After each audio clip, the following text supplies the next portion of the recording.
Hello everyone, Sigs here, and in this video I'm going to be showing you how you can get your hands on one of these very powerful wands in Phase 2 of the World of Warcraft Classic Season of Discovery, as well as all other versions of World of Warcraft Classic and any of its Seasons of Mastery. This wand is currently the pre-raid best in slot wand for the Gnomeregon Raid, at least for the healing mage, and I'm sure it's very good for the other mage specs as well. The first thing that you will need to do is accept the quest Journey to the Marsh from a mage trainer. I used this one in the Undercity at right about 8412 in the Magic Quarter, although I'm assuming any mage trainers in Orgrimmar or Thunder Bluff would also work. Next, you will need to head to Tabetha, who is located at 4657 in the Dustwallow Marsh.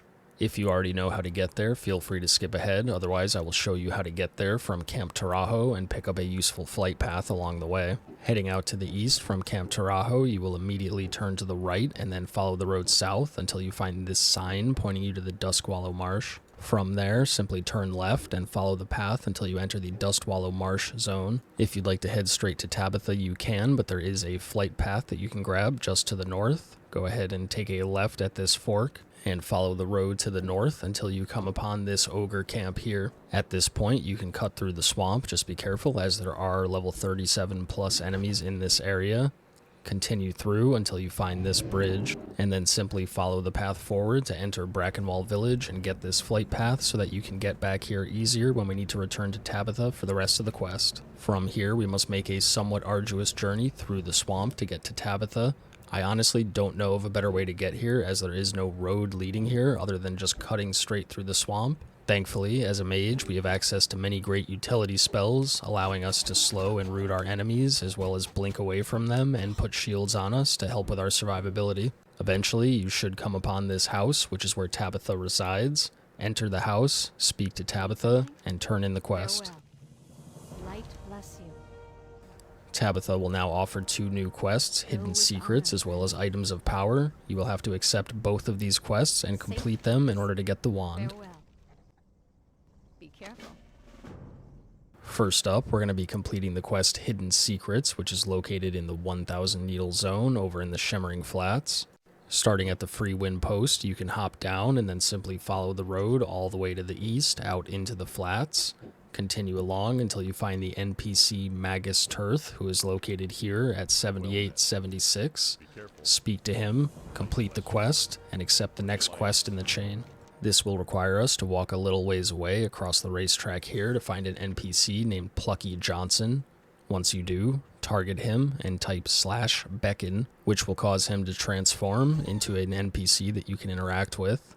Right-click to speak with him, select the dialogue option, and the quest will be completed. Simply hop back across the racetrack, speak to Magus Tirth once again, complete the quest, and then accept the next quest in the chain.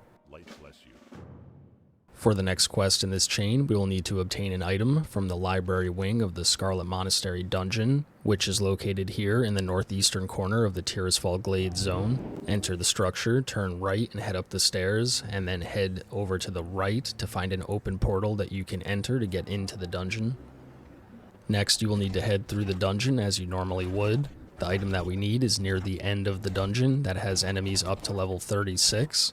These enemies can be quite hard to hit at lower levels, so I would highly recommend that your group is at least level 32 if you want to make it this far easily. Once you make it to this part of the dungeon, just before the final hallway, you will turn to the right and find a bookcase where you can find the Rituals of Power book. Right-click on the book, wait for the cast to finish, and you will obtain the Rituals of Power book required for this quest.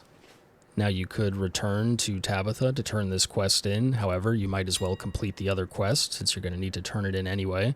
That quest requires you to have a Jade, so you can go ahead and buy one on the auction house if you don't already have one handy. With the Jade in your inventory, head to the Witherbark Village in the Arathi Highlands zone.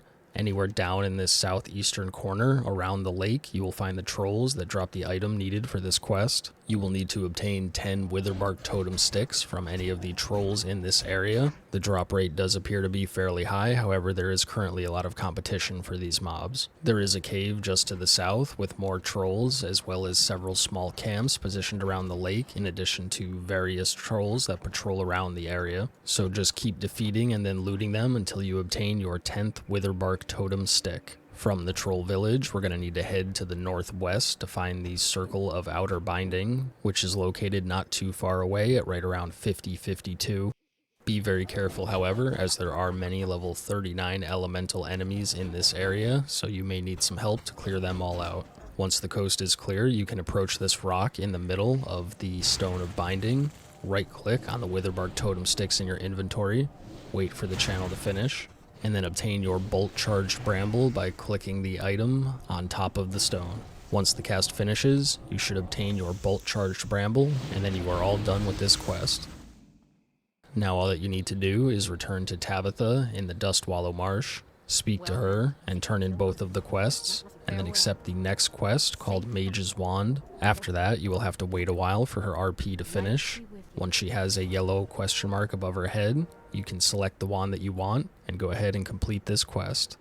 Although these wands will certainly be replaced, they are a great piece to have to speed up your leveling and pre-raid BIS gearing in Phase 2 of the World of Warcraft Classic Season of Discovery, and they even come with a nice little glow effect. But that's all for this video. I hope that you found it useful and that it helped you to obtain one of these powerful wands.